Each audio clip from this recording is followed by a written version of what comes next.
নমস্কাৰ বন্ধুসকল, গৰমৰ দিনত আপোনাৰ ছালৰ যতন কেনেদৰে ল'ব এই বিষয়ে আমি কেইটামান টিপছ ভিডিঅ'টোত আগবঢ়াইছোঁ। ভিডিঅ'টো আৰম্ভ হোৱাৰ আগতে এটা সৰু ৰিকুৱেষ্ট, প্লিজ এই চেনেলটো ছাবস্ক্ৰাইব কৰিব আৰু লগতে থকা বেল আইকনটো দবাই দিব। তেন্তে আহক এতিয়া ভিডিঅ'টো আৰম্ভ কৰোঁ।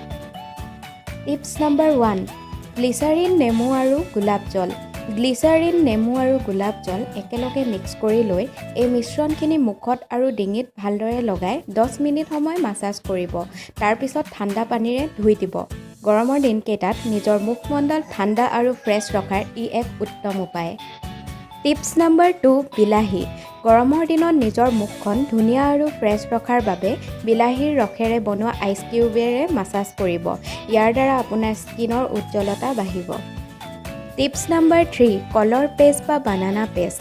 গৰমৰ দিনত ড্ৰাই স্কিনৰ বাবে 2টা কল ভালদৰে পিটিকি লৈ পেষ্ট বনাই ল'ব আৰু এই পেষ্টখিনি মুখ আৰু ডিঙিত লগাই ল'ব। অলপ সময়ৰ পিছত মুখখন ভালদৰে ঠাণ্ডা পানীৰে ধুই দিব। এই উপকৰণটোৱে মুখৰ জৰুৰী মইশ্চাৰ বা আৰ্দ্ৰতা বজাই ৰাখে, যাৰ ফলত ৰিংকলছ বা বয়সৰেখা নপৰে আৰু স্কিনৰ উজ্জ্বলতা বঢ়োৱাত সহায় কৰে। Tips number 4, ice cube. গৰমৰ দিনকেইটাত ঘামচিৰ পৰা পৰিত্ৰাণ পাবলৈ আইচ কিউব ব্যৱহাৰ কৰক। ঘামচি ওলালে পাউডাৰৰ সলনি আইচ কিউব লগাওক।